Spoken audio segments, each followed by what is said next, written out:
on how much even a superstar legendary quarterback can do. Mahomes may be 1-3 after the weekend. They just don't have any juice offensively. And Lamar may be 1-3 after the weekend. They don't do anything right now well defensively, although they are a little banged up. So we all know that if you give like average quarterbacks really good weapons, good coach, they can feel like a different quarterback. But even all-time greats have limits. And in Mahomes, think about this. In Mahomes' last 22 starts, we looked this up. He has a lower passer rating, lower than Russell Wilson. So nothing lasts forever. Andy Reid and Belichick were fired in this league. Brady and Belichick in their dynasty went in the middle of it, went 3 years without winning a playoff game. So, I mean, and a lot of what has happened to Kansas City is not their fault. They've had weird injuries. Xavier Worthy runs into Travis Kelce. I mean, they've had suspensions by players who get into hit and runs and do really bad things. And, you know, they've missed on a couple of wide receivers like Sky Moore. Everybody does. But I think a lot of times we talk about this, the eye test. And yesterday I put up the Super Bowl bubble of, you know, the 5 or 6 teams that I feel can win the Super Bowl. And the one thing they all have in common, and you saw it with Seattle last night, you can see the energy. There is something that's special. And when I watch Kansas City, they look a little tired. They look fatigued. I don't see a lot of dynamic performers. Chris Jones in the trenches is good, but trust your eyes. I mean, my team's in the Super Bowl bubble, and even the 2 or 3 surrounding them, there is something that is exceptional. I don't see exceptional. I think Andy and Mahomes are all-time great, but offensively, not a lot of juice. They come out slow. And I got to see, you got to feel like a baseball pitcher who's throwing 101 and you're throwing it past people. And I feel like they're a guy throwing sliders in the low 90s and they're painting the corners. Okay. Guys. Okay. First off, let's just take the very first couple statements.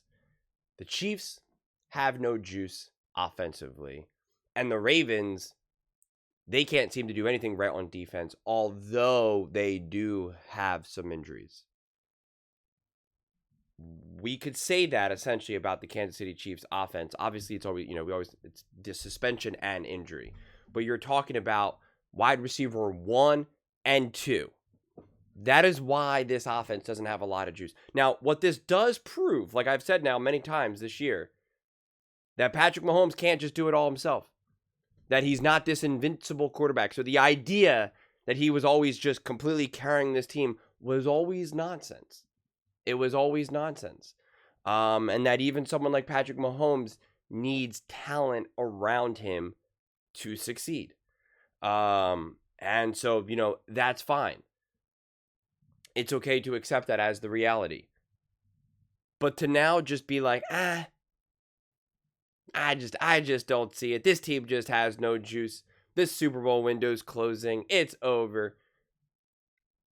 I would agree. The Seattle Seahawks have more juice right now. I just made a video about them and posted it. But when it all comes down to it, in a winner take all, who are you going to trust more? And again, I'm a huge believer in Clint Kubiak and Sam Darnold. That's why I'm using them as a specific example right now. Because I've been praising them together. And I was really excited to see what they look like together with Seattle. But I'm still going to have tremendously more confidence in Patrick Mahomes and Andy Reid. Regardless of whether or not they have Rashee Rice, Njigba, whoever. We think that this is a quarterback league, but the reality is this is a coaching league, and this is a coach quarterback league duo more than it is just when you just have an amazing quarterback. You cannot just put Patrick Mahomes, Josh Allen, Lamar Jackson on the Carolina Panthers and just have them just magically be great. You can have a Sam Darnold, a Brock Purdy, etc., etc. And if you have Andy Reid as your head coach, you're going to win a lot of games. You're going to win a lot of games. I'm not telling you that you're winning all these Super Bowls and whatnot, but you're going to be in a position If you have an awesome coach and a pretty good quarterback, you are going to win way more games than if you have an awesome quarterback but bad coaching. Just the way it is. So that alone, even when this roster is a little messy, and when they don't have a lot of juice, so to speak, they're still going to be able to find ways to win games. Now, listen, will they be able to be as special, as great as they once were? I don't know. But listen, it also depends on what else is going on around the league. Look at it. Look at the Baltimore Ravens right now. This would be their year to be able to, like, all right, finally, we're dominant, we're great. But then their defense is a mess. The Buffalo Bills, all right, we're dominant, we're great. But their defense is kind of messy. Okay? Philadelphia Eagles trying to figure out their offensive coordinator. The Bengals are like, oh my gosh, finally, we got it. Joe Burrow goes down. The Pittsburgh Steelers have Aaron Rodgers as their quarterback. Right? Justin Herbert is balling and playing great. Their injuries are starting to pile up. Seems like every single game you got one or two players who are just getting injured for the Chargers. It's like, okay. The Chiefs are getting Xavier Worthy back. They're getting Rashee Rice back. I don't understand why we keep pretending like their offense isn't going to be better with those two players. I'm not telling you that they're going to get those two players. Now they're just going to start winning game after game after game after game. But why do we keep pretending like they're not going to be better? And again, I understand what Colin is talking about in terms of like the passer rating and whatnot with Patrick Mahomes over these last few years. And like, I get it. And he's like, Russell Wilson has been better, has a higher passer rating. But yet we know that Patrick Mahomes has obviously been a better quarterback than Russell Wilson.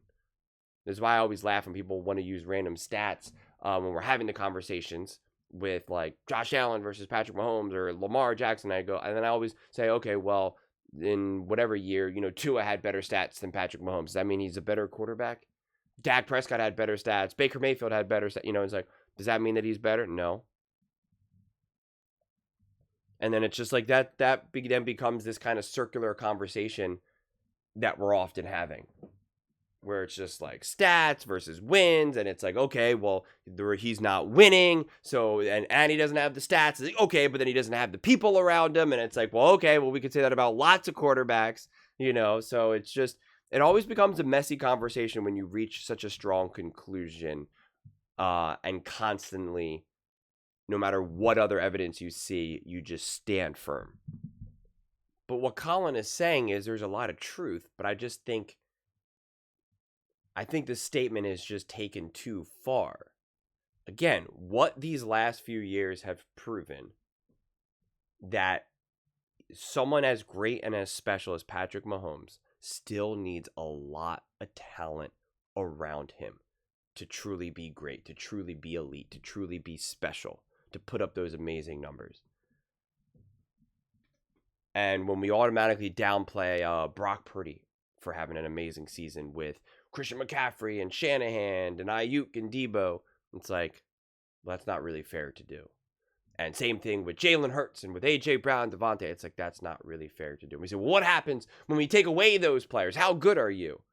And then it's just like, well, we now took away a lot of these players for Patrick Mahomes, and we see, well, look what Patrick Mahomes is doing right now. It's not looking so good, and we know he's an amazing quarterback. We know he's awesome. We know that. And so it's like this pokes holes in a lot of the narratives that have been shared over the years. I mean, we have the concrete proof, and it's not like it's like, well, come on, Patrick Mahomes, he's 34 now, he's like past his prime. What, you can only do so much. It's like, that's not the case. Russell Wilson, we can make that argument. We're like, well, Russell Wilson's old. Aaron Rodgers is old. Like, I'm not judging them necessarily what they can and can't do in this immediate moment, right? Like, but like, obviously someone like a Mahomes is still very much in his prime. But that doesn't mean now that it's just like, is KC's Super Bowl window closing? The window is open as long as Andy Reid and Patrick Mahomes are there, and Spags for that matter, because then at least you're confident that the other side of the ball is not going to be a complete mess. That's how long the window is here. But you still need a roster. Like, even if this roster or this team proves to not be good enough right now, Rashee Rice is young, Xavier Worthy is young, you have Patrick Mahomes, you have Andy Reid, you have Spags. That defense will continue to be competent. You might have to retool the offense a little bit, get a better, like build out the O-line, better run game, like, have a tight end that can not obviously be who Travis Kelce was, but, get someone else up and coming at this point that feels, and you already have some tight ends, but just someone that really feels that they are now, essentially just really turning the page with no more Kelce at all, right? Like it's just, there is no kind of Kelce. It's just Kelce no longer exists on this team right now. And having now a tight end that actually serves a purpose. Because I would say right now that spot is just a true roll of the dice. But I'm just confused. Like even if we say the Super Bowl window in the short term right now today is not as big as it was over the last however many years. The idea though that it's just like the Chiefs are in trouble now for the next 3 years or like I don't understand where that logic comes from. The only way that could be the case is if Patrick Mahomes is truly on the decline. He is truly just not going to continue to play well. That he's just not the same player. If that's the case, it's like, okay, then we can talk.